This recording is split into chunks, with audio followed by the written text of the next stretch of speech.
Vamos abrir nossas Bíblias no livro de Êxodo, no capítulo 3, Êxodo, capítulo 3, aonde nós vamos dar continuidade às nossas meditações nas exposições de Êxodo. Hoje nós vamos meditar no verso 1 ao verso 10. Êxodo, capítulo 3, versos 1 ao verso 10. Nós estamos usando nessa série de exposições a versão Nova Almeida Atualizada, que é uma versão recente da Sociedade Bíblica do Brasil, que mantém bem os princípios da tradução bíblica, mas que facilitou um pouquinho o linguajar. Leiamos então a palavra de Deus. Moisés apacentava o rebanho de Jetro, seu sogro, sacerdote de Midian. E levando o rebanho para o lado oeste do deserto, chegou a Horebe, o monte de Deus. Ali o anjo do Senhor lhe apareceu numa chama de fogo, no meio de uma sarça. Moisés olhou e eis que a sarça estava em chamas, mas não se consumia. Então disse consigo mesmo: vou até lá para ver essa grande maravilha, porque a sarça não se queima. Quando o Senhor viu que ele se aproximava para ver, Deus do meio da sarça o chamou e disse: Moisés, Moisés. E ele respondeu: eis-me aqui. Deus continuou: não se aproxime. Tire as sandálias dos pés, porque o lugar em que você está é terra santa. E disse mais: eu sou o Deus de seu pai, o Deus de Abraão, o Deus de Isaque, o Deus de Jacó. Moisés escondeu o rosto, porque teve medo de olhar para Deus. Então, o Senhor continuou: certamente vi a aflição do meu povo, que está no Egito, e ouvi o seu clamor por causa dos seus feitores. Conheço o sofrimento do meu povo.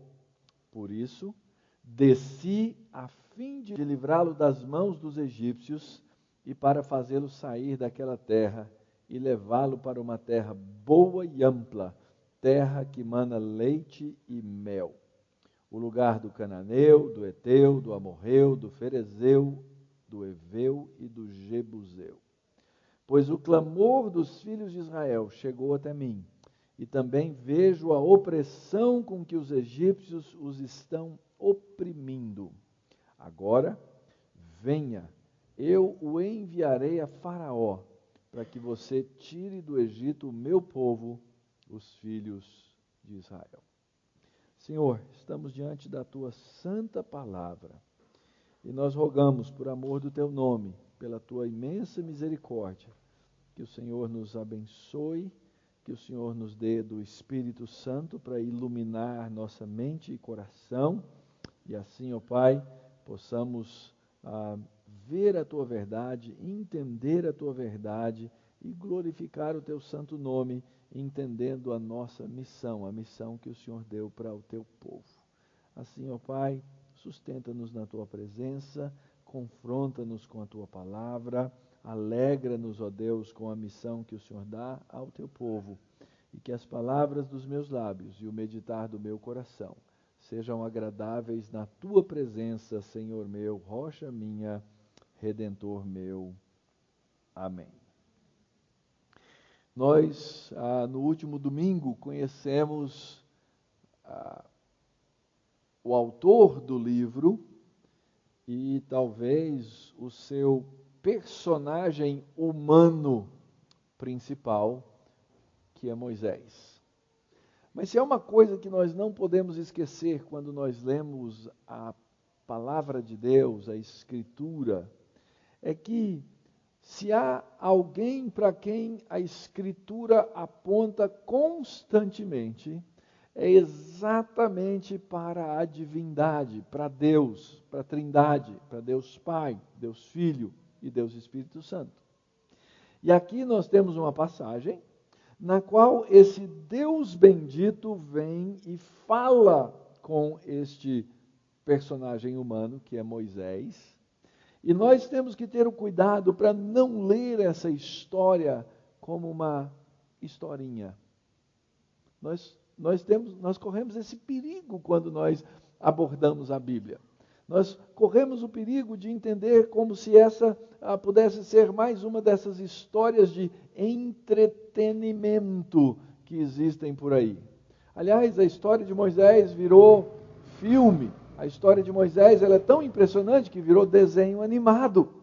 Mas nós temos que ser cuidadosos para perceber que essa é a história de Deus e a maneira como Deus trata o seu povo. Então, ao estudar o livro de Êxodo, nós temos a oportunidade de conhecer melhor ao Senhor, os seus atos de redenção, conhecer a continuidade da missão de Deus que está presente em toda a Escritura, e entender o nosso papel nessa missão do povo de Deus. E aí, então, à medida em que nós vamos lendo, fazendo as perguntas corretas para o texto, quem escreveu, quando escreveu, quem são essas pessoas, onde elas estão e o que está acontecendo com ela, nós também aprendemos sobre as coisas que Deus está fazendo com o seu povo no presente. Ou seja, as mesmas perguntas que nós fazemos ao ler a Escritura, nós devemos fazer ao ler a história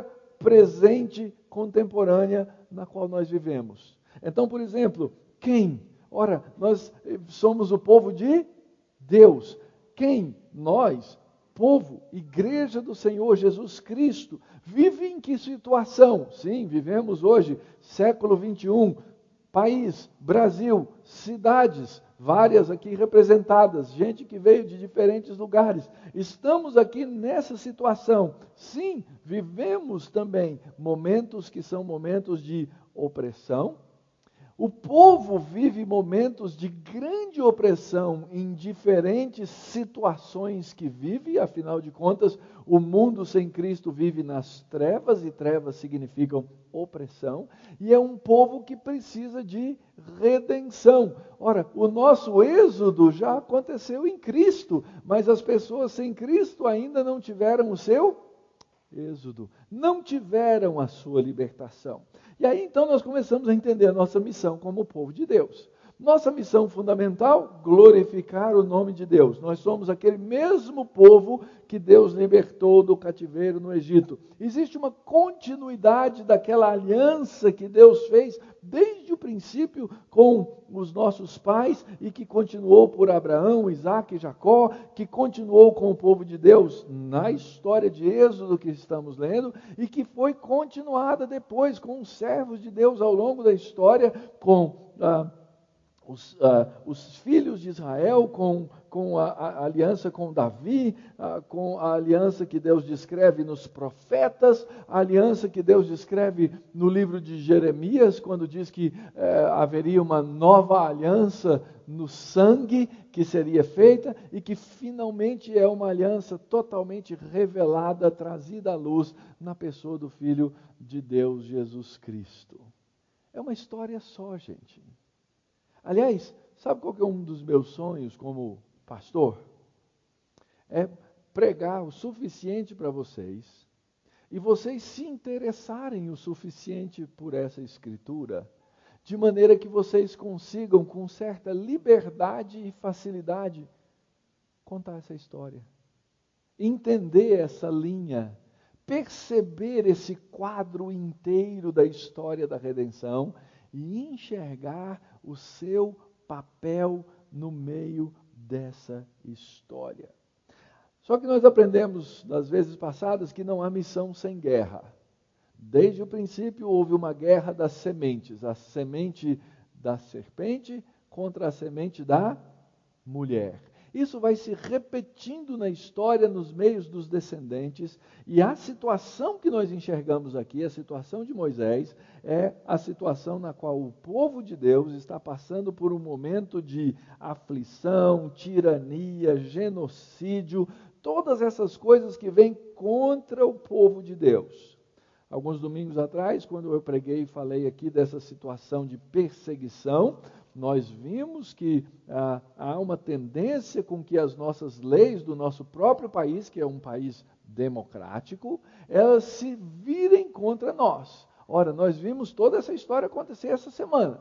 Primeiro foi o STF, fazendo coisas que podem nos impedir de articular com clareza a nossa fé. E agora, uma lei pior, porque o STF não legisla, entre aspas, não é? Mas vive fazendo isso. E agora, nossas casas votando uma lei pior do que aquilo que foi votado no STF.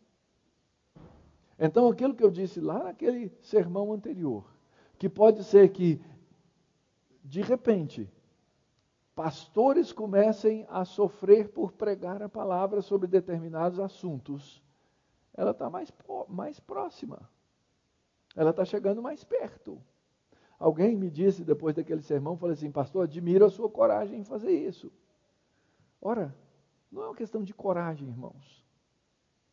É uma questão da verdade. Se nós formos impedidos de pregar sobre a verdade de Cristo, se nós formos impedidos de pregar sobre a verdade dos valores que Deus ensina na sua palavra, se nós formos impedidos de falar sobre a verdadeira natureza do homem, sobre os gêneros, ou os gêneros que Deus criou, na verdade, macho e fêmea, e se nós não formos autorizados, ou se nós formos impedidos de falar contra os costumes e a ideia e a moral humana que se contrapõe à verdade de Deus na homossexualidade, nós perdemos a nossa liberdade religiosa e pode ser, sim, que sejamos presos. Pode ser, sim, que essa aflição, essa tirania e essa perseguição no meio da guerra das sementes se vire contra nós com mais força na nossa geração. Entretanto, o capítulo 2, que vimos domingo passado, na exposição do pastor Jonatas, ele diz que Deus vê a aflição do seu povo. Deus não nos deixa abandonados, Deus não nos deixa largados. Deus, na verdade, no capítulo 2, nós vimos, ele prepara um mediador. E nós observamos que esse Deus é um Deus que está pronto para a batalha. Que ele não deixará o seu exército e o seu povo abandonado. Sabe por quê? Porque essa guerra é uma guerra de Deus, queridos. O nosso trecho é a introdução de uma grande interação entre Deus e Moisés, esse Moisés que Deus salvou já das águas do Nilo. Um menino que Deus usou uma maneira peculiar de salvar dentro de uma arca e que usou o próprio inimigo para salvá-lo. Aliás, essa é uma das histórias do fim do livro de Êxodo, ou do fim do Pentateuco como um todo, porque o texto vai nos ensinar que quando eles saírem, eles vão sair debaixo da mão do Senhor e vão sair muito bem enriquecidos com as coisas do inimigo, porque Deus faz sim essas coisas. Então, se você olhar no finalzinho do capítulo anterior, verso 23, 24, o texto diz que passou muito tempo, o rei do Egito morreu, os filhos de Israel gemiam por causa da sua escravidão, e o verso 24 diz assim, e Deus ouviu o gemido, e Deus lembrou-se da aliança com Abraão, Isaque e Jacó, e Deus viu os filhos de Israel, e Deus atentou para a situação deles. Queridos, esse Deus que ouviu, esse Deus que lembrou-se, esse Deus que viu e esse Deus que atentou, é o nosso Deus. Não é um Deus estranho. É o Deus da Bíblia, é o Deus da Escritura, é o Deus dessa igreja. E se você está aqui e é crente no Senhor Jesus, é o seu Deus. Então, a primeira lição que nós aprendemos aqui, queridos, é que nós não estamos abandonados nesse mundo. Nós estamos aqui nesse mundo cumprindo uma missão que é uma missão de Deus e somos guardados por Ele. O texto começa no verso 1 dizendo: Moisés apacentava o rebanho de Jetro, o seu sogro, que no capítulo anterior, verso 20, foi chamado de Reuel. É muito comum que isso aconteça na Bíblia, diferentes nomes de um mesmo personagem, por alguma razão, conhecidos dessa maneira. E ele estava já há muito tempo pastoreando esse rebanho. Essa informação ela é um parêntese, mas ela tem um significado muito importante. Se você lembra, quando o povo chegou no Egito, lá no livro de Gênesis, eles foram escanteados para um lugar, porque os egípcios não toleravam o quê? Pastores de ovelhas. Culturalmente, era uma coisa abominável para os egípcios. Só que aí Moisés, que era um desse povo, foi adotado por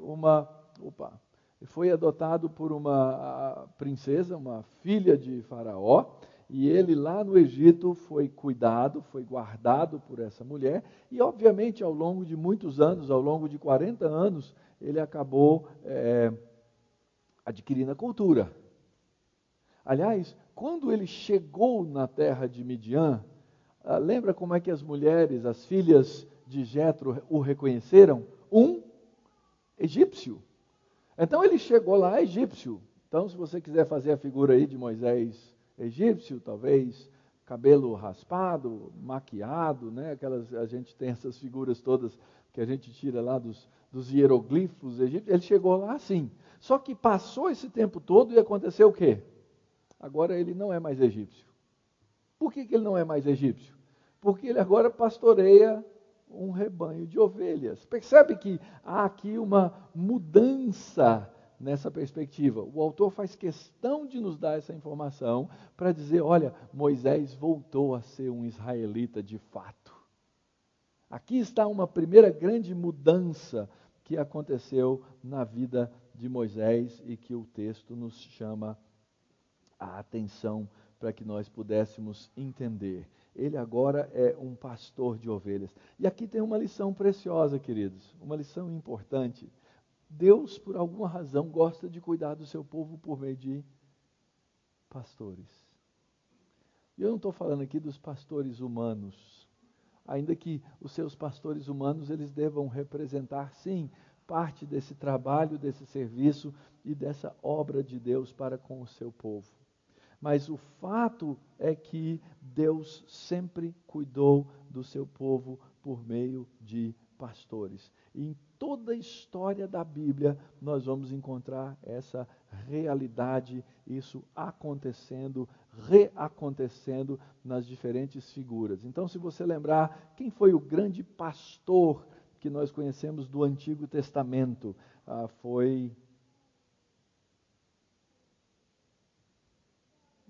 Obrigado, hein? Só um teve coragem de dizer, gente.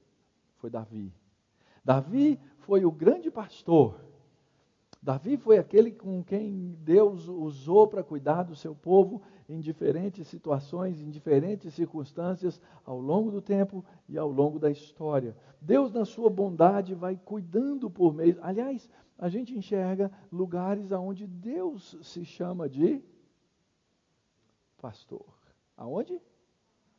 Opa, parece que vocês estão tímidos hoje. O pessoal, os visitantes estão intimidando vocês. Gente, vocês estão intimidando o pessoal aí, viu? Eles não estão, não é? Salmo 23, tão querido do nosso coração, tão amado, diz: o Senhor é o meu pastor.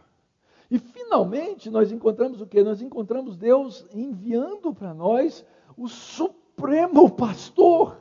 Ele nos envia o pastor dos pastores.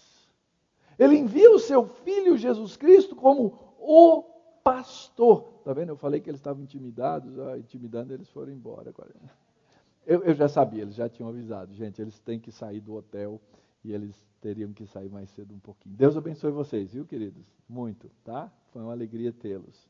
Então, nós temos esse pastor que é Jesus, o perfeito perfeito pastor, o santo pastor, aquele que nos cuida, aquele que nos abraça. Então, esse é um dos grandes temas da Escritura, nos mostrando que Deus cuida do seu povo por meio desses que pastoreiam o seu povo ao longo da história.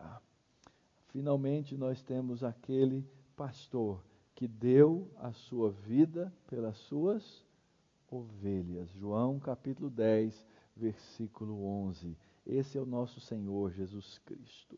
Muito bem, então nós temos aqui informação introdutória. Diz que Moisés era esse pastor de ovelhas lá em Midian, já agora caracterizado de volta. Esse negócio está revoltado hoje. Já caracterizado de volta como... não quer funcionar, né, gente? Já caracterizado de volta como um verdadeiro israelita, já é aquele homem a quem Deus vai começar a preparar para uma grande obra, a grande obra da redenção, que nós vamos ler e ver desenvolvida ao longo de todo o livro de Êxodo. Ora, veja só o que o texto diz. E Moisés então apacentava o rebanho de Jetro, seu sogro, que era um sacerdote de Midian, e levando o rebanho para o lado oeste do deserto, chegou a Horebe, o monte de Deus. Opa, o que será esse monte de Deus? Há possibilidades aqui, queridos, de diferentes traduções. A melhor delas é que este é Horebe, o monte que se torna de Deus. Por quê? Porque Deus apareceu lá. Porque Deus falou lá. E mais adiante nós vamos reconhecer esse monte Horebe como o mesmo monte Sinai. É o monte no qual Deus vai manifestar a sua presença e no qual Deus vai manifestar a sua grandeza e no qual Deus vai manifestar a sua bondade e no qual Deus vai entregar a sua lei para o seu povo. Então, ao chegar nesse monte, ele se torna o monte de Deus, porque é o monte no qual Deus se manifesta. Mas o fato de que Moisés estava andando num lugar, no fato de que Moisés estava numa determinada localidade, o fato de que Moisés estava andando na terra, e o fato de que Deus aparece naquele lugar, tem uma importância muito grande para nós.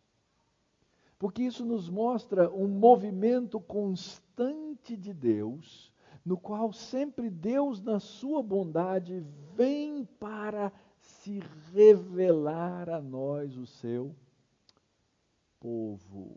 É assim que Deus age. E essa é uma coisa que nós precisamos entender, é uma coisa que nós precisamos apreciar, é uma coisa que nós precisamos valorizar na vida como povo de Deus. Nós temos um Deus que nos fala pela sua palavra. Deus não deixou de se revelar, Deus não deixou de se manifestar, Deus deixou-nos uma palavra santa e abençoada para que nós pudéssemos lê-la, para que nós pudéssemos investigá-la, para que nós pudéssemos prestar atenção e para que nós pudéssemos aprender a vontade dEle. Que coisa fantástica! Deus nunca tira o seu povo da história para se revelar. Deus sempre vem na nossa história para mostrar a sua vontade e a sua verdade. E nós precisamos ficar firmes nessa verdade de Deus. Essa é uma delas que nós nunca podemos esquecer. Tem gente que olha para a Escritura e fala assim, como eu queria viver lá no tempo de Moisés, como eu queria viver lá no tempo dos apóstolos, como eu queria viver lá, porque naquele tempo Deus falava. Que cegueira, queridos. Deus não falava, Deus continua a falar, mas ao longo do tempo Deus mudou os seus meios de nos falar. É isso que o autor de Hebreus nos ensina, havendo Deus outrora falado muitas vezes, de muitas maneiras, aos pais pelos profetas, nos últimos dias nos falou no Filho, Ele nos falou em Jesus, e a maneira que Deus resolveu manter a vida da sua igreja na era depois da vinda de Cristo e da ascensão de Cristo foi por meio da palavra e a iluminação do Espírito Santo. Se você já leu a nossa confissão de fé, e se não leu, devia ter lido, no primeiro capítulo, quando fala das Escrituras, o texto lá começa assim: havendo cessado aqueles antigos meios de Deus falar ao seu povo. E aí o texto nos abre o que é a doutrina da Escritura, a doutrina da palavra de Deus. E nós então aprendemos essa palavra de Deus e aprendemos sobre esse Deus que é e que fala a nós na história. Fazendo a clássica piadinha, mas hoje vocês estão tão sérios, não vão rir, mas a piada também é sem graça. Você quer ouvir a voz de Deus audível? Quer? Lê a Bíblia em voz alta. Você vai ouvir. Ok? Obrigado aí para o pessoal. Valeu. Esse é o pessoal que considera bem o pastor, tá bom? Você quer ouvir a voz de Deus? Lê a palavra em voz alta, porque você vai ouvir essa palavra. Temos uma revolta aqui. Você desligou a rede também? Tudo? Deus toma conta. Muito bom. Na sequência do texto, o que nós vemos aqui? Deus vem, Moisés é agora pastor de ovelhas, e Deus agora vem e o monte se chama Monte de Deus. A próxima expressão que aparece diz assim: e apareceu-lhe o anjo do Senhor. E se você observar na sua Bíblia, a palavra Senhor aí, ela está em caixa alta. Tá certo? Vocês estão olhando a Bíblia aí? O que significa quando está em caixa alta? E no próximo sermão nós vamos detalhar isso, tá? Significa que aí é o nome de Deus. Então significa que aí apareceu o anjo de Jeová, ou Javé, ou Yavé. Se você quiser saber por que eu estou falando os três nomes, venha no domingo que vem. Aparece o anjo do Senhor.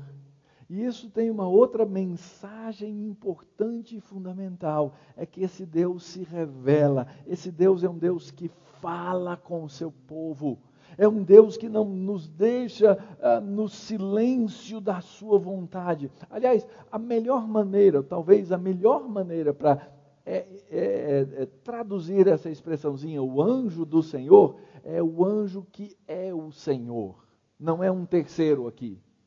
Mas é o próprio Senhor que está aqui. E a palavra anjo, se você já olhou, já estudou alguma vez, significa a palavra mensageiro. É alguém que traz a mensagem, é alguém que traz a palavra. Esse Deus que é o Deus que vem na história, e quando ele vem na história, ele santifica o lugar onde ele está, e quando ele vem para trazer uma palavra, ele vem para trazer uma mensagem. Preste atenção, querido, na mensagem que é de Deus. Verso 2, ali o anjo do Senhor lhe apareceu numa chama de fogo, no meio de uma sarça. Sabem o que é uma sarça? Sarça é um arbusto muito comum no deserto, que em determinados períodos ele floresce, cresce, o sol e o frio do deserto rapidamente fazem com que ele fique extremamente seco e ele morre. E o deserto é tão escaldante que ele causa combustão espontânea. Então não era uma cena absolutamente incomum que uma sarça pegasse fogo. E Moisés, pastoreando seu rebanho, um dia olhou lá na frente e viu uma sarça pegar fogo. Falou, já vi várias vezes.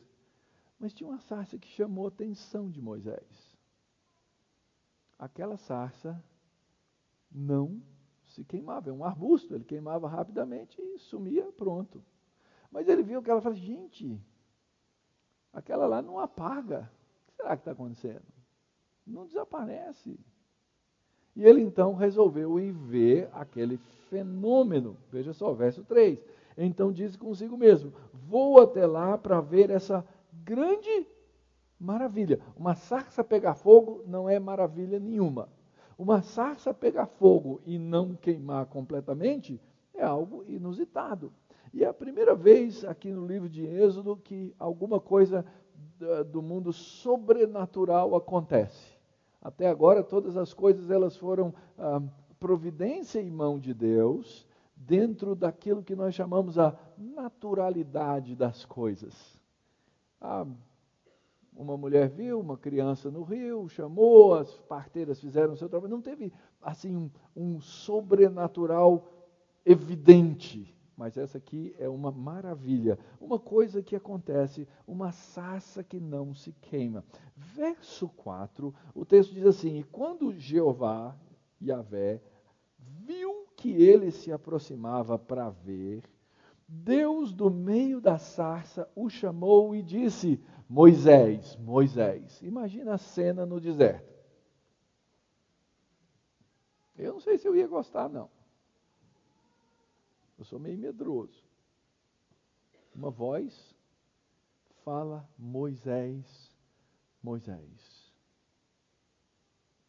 Na verdade, o que Deus está fazendo aqui, queridos, é um chamado. E é interessante que até esse momento, nós não temos nenhum relato no livro, em lugar nenhum, que Deus tivesse falado com Moisés, conhecido Moisés, batido um papo com ele, nada. Mas, de maneira imediata, naquele sinal e maravilha que aconteceu naquele lugar, o que nós vemos? Deus chama Moisés. Então nós temos aqui duas ideias importantes. Em primeiro lugar, a sarça em chama. E a chama, a sarça que pega fogo, ela representa a pureza e a santidade de Deus. E nós vamos ver isso por toda a Escritura. Nós enxergamos essa realidade de que Deus, na sua pureza, se manifesta como fogo. Nós já vimos, por exemplo, quando estudamos lá em Gênesis capítulo 15, lembra? Quando Deus passa por meio das partes e celebra a aliança, ele aparece como uma tocha de fogo, um fogo que é santo e um fogo que é purificador. Aqui de novo Deus aparece no meio do fogo. Quando o povo vai agora andar pelo deserto, Deus durante a noite acompanha o povo no quê? Num pilar de fogo. Aliás, Deuteronômio no capítulo 4 vai dizer assim: olha, o Senhor teu Deus é um fogo consumidor. Por que esse fogo santo é consumidor? Esse fogo santo é consumidor por uma razão simples, meus irmãos. Vai passando aí, eu vou lendo aqui. Esse fogo consumidor é muito simples. Deus é santo e o fogo santo de Deus queima toda a impureza daquilo que não é santo. Então, quando você lê fogo santo de Deus, o contexto é o contexto da santidade de Deus, e o contexto é da pureza de Deus, e o contexto é o contexto do culto a Deus. É no culto em que Deus manifesta para o seu povo e chama o seu povo pelo seu nome na sua santidade. É assim que Deus faz, queridos. A santidade de Deus se manifestou várias vezes no meio do seu povo, e é por isso que o autor de Hebreus, quando chega lá no capítulo 12, quando ele está falando de culto e adoração e da obra de Cristo, ele diz assim no verso 28, por isso, recebendo nós um reino inabalável, retenhamos a graça pela qual sirvamos, pela qual nós vamos cultuar a Deus de modo agradável, com reverência e santo temor, porque o nosso Deus é um fogo consumidor. O culto a Deus, ele precisa ser santo. E sabe como é que o culto a Deus é santo? O culto a Deus é santo quando nós cultuamos a Deus do jeito de Deus. Quando a gente não inventa firula para adorar a Deus. Quando a gente ouve a palavra e se submete à palavra. Quando a gente vê essa palavra e ela é internalizada em nós, ela é expressa. É por isso que, vocês já observaram, o nosso culto tem uma forma, não tem? Vocês já viram que tem um formato.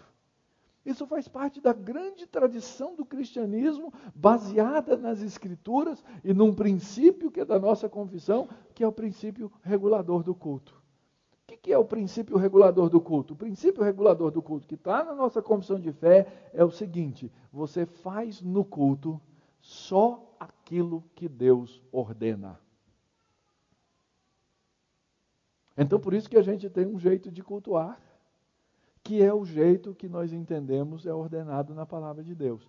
Outros princípios de culto são o seguinte: se Deus não proibiu, você pode fazer no culto. Mas o nosso princípio nunca foi esse, pelo menos dentro da nossa tradição reformada. Então nós precisamos sim ter um culto santo, nós precisamos sim ter um culto vivo, nós precisamos sim ter um culto que é agradável a Deus, porque ele é feito do jeito de Deus, segundo a vontade de Deus, na santidade de Deus. É por isso que no culto, a gente pede perdão pelos pecados. Mas esse culto tem que ser vivo. Ele tem que mexer com tudo aquilo que nós somos. O problema de muitos cultos que aparecem aí é que as pessoas se empolgam e se entusiasmam e começam a achar que elas podem tirar de dentro de si uma forma de culto. E aí então a gente até brinca de vez em quando, né? Aquele famoso irmão do sapatinho de fogo, né? E tal. É interessante que é uma mistura dos dois conceitos. Fogo, sim, representa, sim, a santidade de Deus no culto a Deus. Mas aqui vale o provérbio, que não está na Bíblia. Não brinca com fogo. Não brinque com fogo. Eu devia saber bem isso. Quando eu tinha 7 anos, eu peguei um vidro, enchi de álcool, enchi de palito de fósforo, para ver se álcool pegava fogo. E o vizinho mais velho, era o emissário, ele diz: você que coloca o palito. E eu coloquei. E eu passei 2 semanas no hospital. Bem queimado. Muito queimado. Mas muitas vezes, queridos, nós brincamos com fogo no culto.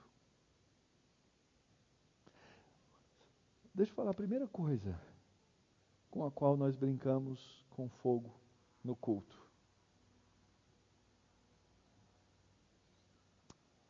Nós não temos o costume de nos preparar para vir ao culto.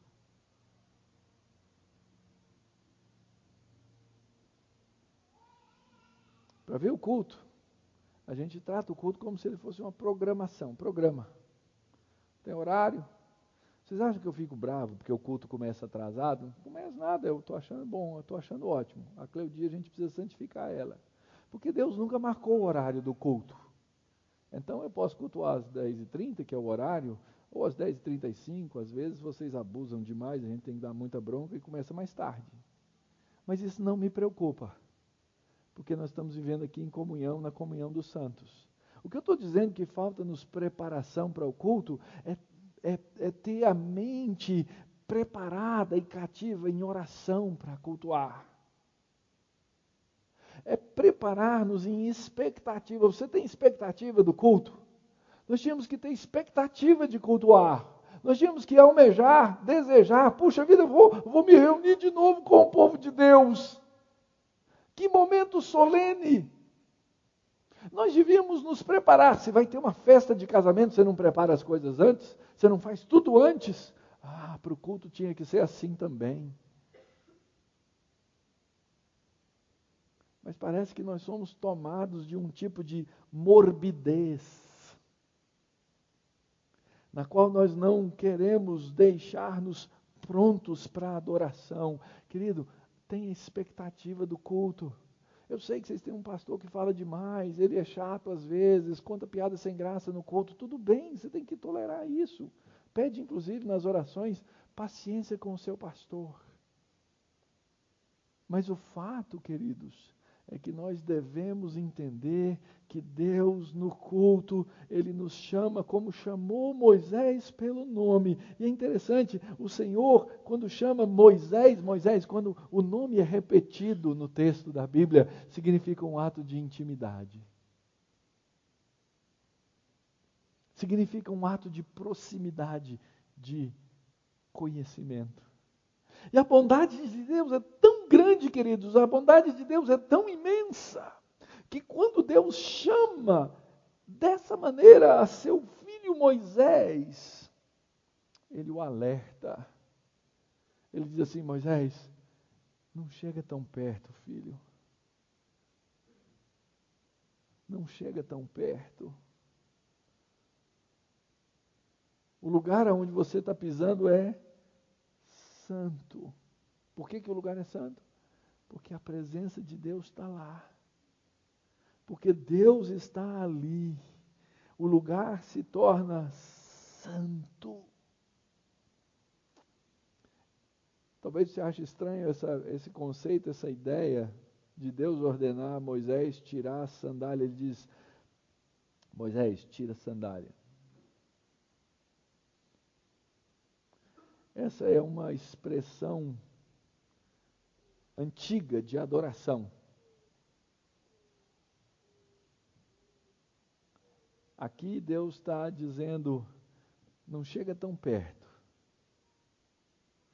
porque existe uma separação entre a santidade de Deus e nós que somos pecadores. Mas ao mesmo tempo, Deus convoca Moisés para adorá-lo. Isso é verdade sobre você e sobre mim. Em Cristo Jesus nós tiramos as sandálias. Na pessoa de Jesus nós estamos na santidade de Deus. A grande diferença é que em Cristo Jesus nós fomos chamados a quê? A entrar com intrepidez, aonde, queridos? No Santo dos Santos. Você queria ser como Moisés? Vou falar para vocês, eu não.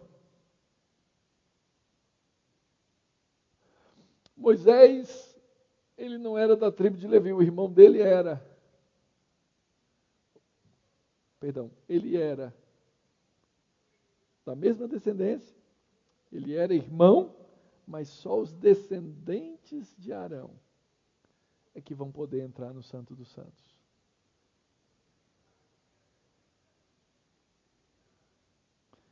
E eu e você hoje podemos entrar no Santo dos Santos. Moisés, o grande profeta de Deus, nunca pôde entrar no Santo dos Santos. Por que ele não podia entrar? Porque se ele entrasse, ele morreria. Você pode até querer ouvir revelação como Moisés ouviu. Mas Moisés nunca entrou no Santo dos Santos. Você pode abrir a sua boca, querido, e falar com Deus a qualquer momento. Qualquer momento.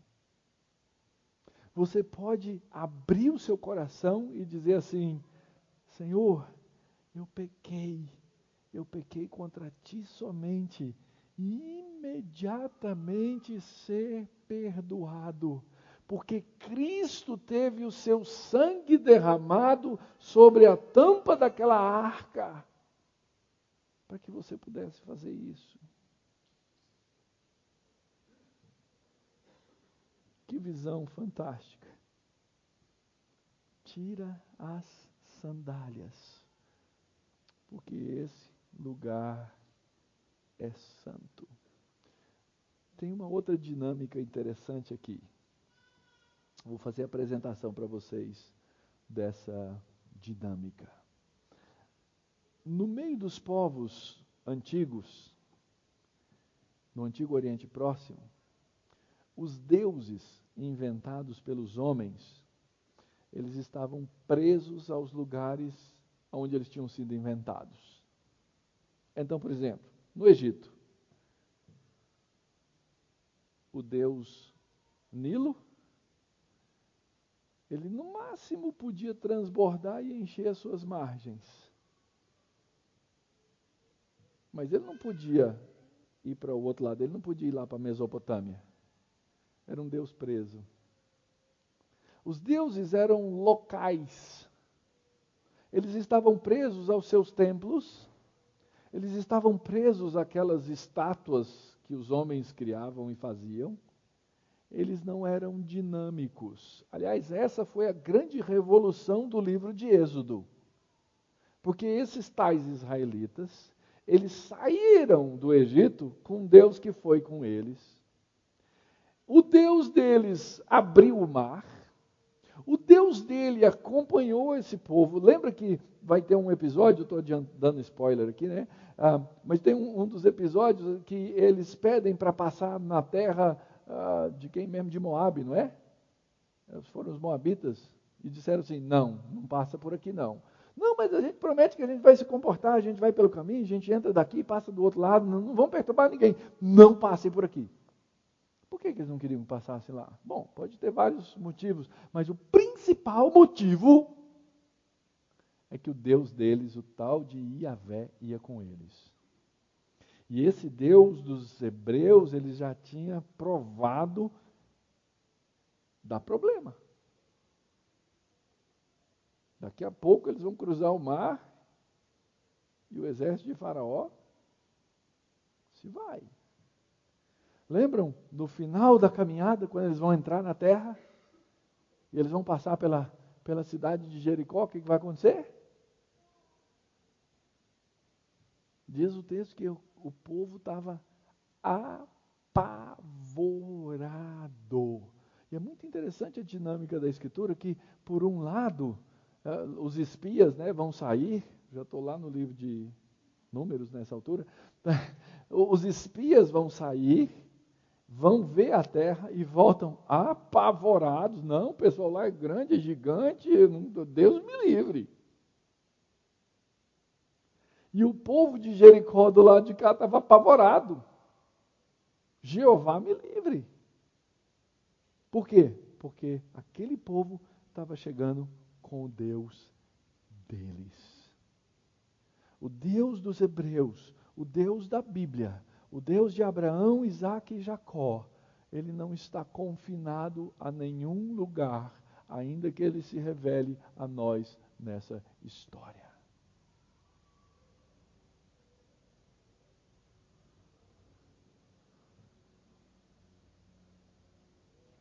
Por último, Deus faz o lugar santo, Deus traz a mensagem, Deus envolve com a sua santidade, Deus fala com conhecimento e intimidade, Deus chama a adoração no ato de tirar as sandálias, e agora finalmente Deus se apresenta. Moisés, talvez você não tenha ouvido toda a história. Eu acredito que as crianças hebreias, elas ouviram essa história dos seus pais, porque eles sabiam que eles eram o povo de Abraão, Isaque e Jacó. Moisés talvez tenha na infância ouvido um pedaço dessa história, antes dele ser transportado para o palácio. Afinal de contas, foi a mãe dele que o criou. Eu imagino que talvez, se o Salmo 1 já estivesse pronto, eles cantassem em casa. Mas Deus chega para Moisés e finalmente diz: Moisés, eu sou o Deus de Abraão, Isaque e Jacó. Eu sou o Deus da aliança. Eu sou o Deus que se relacionou com seu pai Abraão. Eu sou o Deus que fez as promessas a Abraão. Eu sou o Deus que inclusive disse que as gerações de Abraão iam parar nesse lugar chamado Egito. Eu disse que vocês iam passar aflições aqui nesse lugar chamado Egito. Eu o tempo inteiro acompanhei vocês, cuidei de vocês, e agora eu vi a aflição do meu povo, porque vocês são o meu povo, porque você, Moisés, é meu povo, porque você me pertence. Deus da aliança se apresenta a Moisés e diz: Moisés, você tem um Deus vivo. Moisés, você tem um Deus santo. Moisés, você tem um Deus presente. Moisés, você tem um Deus que anda, é dinâmico, que vai com o seu povo. Que Deus fantástico. Que Deus tremendo. Que Deus diferente dos deuses das nações. Esse é o nosso Deus. Esse Deus de Abraão, esse Deus de Isaac, esse Deus de Jacó, esse Deus de Moisés, é o Deus do David, é o Deus do Guilherme, é o Deus do Benjamim, é o Deus do seu povo. Esse Deus é o Deus dessa igreja. Esse Deus é o Deus que nos chamou para a aliança, queridos. Esse Deus é o Deus que nos conhece pelo nome. Esse Deus é o Deus que é o nosso pastor. Esse Deus é o Deus que diz que nada vai nos faltar. Esse Deus é o Deus que diz que ia cuidar de nós. Esse Deus é o Deus que diz que ia nos preservar em santidade até o fim. Esse Deus é o Deus que disse que ia nos garantir e que já nos garantiu a própria ressurreição na pessoa do seu Filho.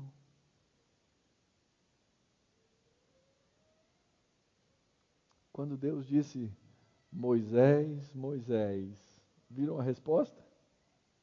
Verso 4. Opa! Essa expressão que está no texto hebraico.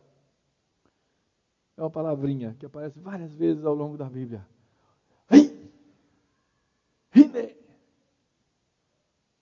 E que a gente traduz dessa forma tão formal, né? Eis-me aqui.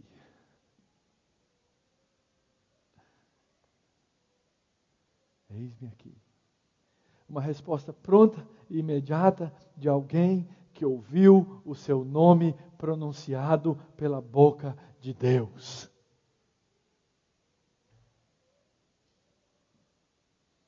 Na Escritura, queridos, nós temos muitas promessas de Deus, de que nós somos conhecidos dele pelo nosso nome.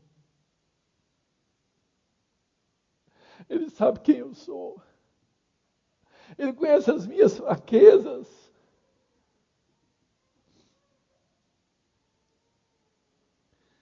Raquel, Deus conhece o Luigi. Ainda informe. Deus está tecendo uma criança para amar, para cuidar, para ser seu servo. Meus irmãos, como é bom ser povo da aliança de Deus. Como é bom ser povo de Deus. Como é bom ser parte dessa aliança com esse Deus amoroso que nos vê, que nos conhece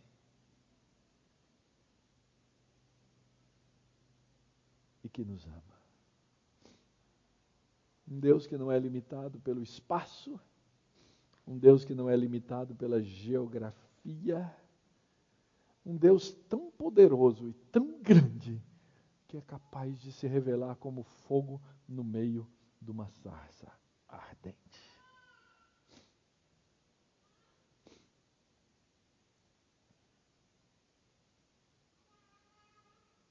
de novo.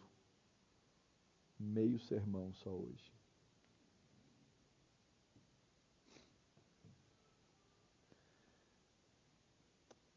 Era 1 a 10. A gente vai parar no 6 mesmo. O texto diz assim: eu sou o Deus de seu pai, o Deus de Abraão, o Deus de Isaque, o Deus de Jacó. E o que Moisés fez? Como é que ele reagiu? O texto diz assim: Moisés escondeu o rosto, porque teve medo de olhar para Deus. Você queria viver no tempo de Moisés? Eu não. Eu não preciso mais esconder o meu rosto de medo. Eu só preciso ter em Cristo temor. E eu posso falar com Ele todos os dias. Esse é o Deus da Bíblia, queridos. Esse é o nosso Deus. Domingo que vem, aí nós vamos pegar do 7 até o final do capítulo. E nós vamos ver o Deus que age e o Deus que chama. O que faremos então? De novo, meia aplicação, tá bom? Não olhe o slide todo. Esse Deus que se apresenta na sarça ardente, esse Deus que fala com Moisés, esse Deus que o chama pelo nome, é o meu Deus, é o seu Deus, é o nosso Deus. Quer ouvir a voz dele? Olhe para a palavra. Quer falar com ele? Ore. Quer cumprir a vontade dele? Haja. Obedeça a palavra de Deus. Escute a palavra de Deus. Alimente-se da palavra de Deus. Não tem outro jeito. E é interessante, queridos, quando a gente lê a palavra de Deus e a gente se enxerga na palavra de Deus, é como se Deus estivesse nos chamando pelo nome. É como se Deus estivesse nos chamando pelo nome. E como eu disse no começo, nós estamos aqui em missão. Nós estamos aqui em trabalho. E nós precisamos lembrar que o Deus que age, nós vamos ver no próximo domingo, Ele nos ordena, mas ao longo do caminho nós precisamos lembrar que não haverá missão sem sofrimento. Não haverá missão sem trabalho. Volta no comecinho do texto. Moisés estava trabalhando. Ele estava apacentando o rebanho. Moisés estava exilado. Moisés estava fora do seu lugar. E Deus o chama para ir para um outro lugar, que é um lugar melhor. Mas não haverá missão sem sofrimento. Então, é o que vai aparecer no versículo 7, é o que apareceu no final do capítulo anterior. Esse Deus ouviu o gemido, e esse gemido é o seu clamor, é a sua oração. E Deus ouviu, viu, lembrou-se e cuidou dos seus. E é isso que Ele vai fazer com você. Porque Ele sempre faz a vontade dEle. E é isso que nós vamos cantar agora, nesse último hino. Nós vamos pedir que Deus faça a vontade dEle na nossa vida. Tua vontade faze, ó Senhor.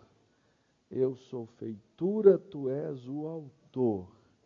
Molda, refaze todo o meu ser. Moisés está sendo aqui retrabalhado para viver segundo as normas do querer de Deus.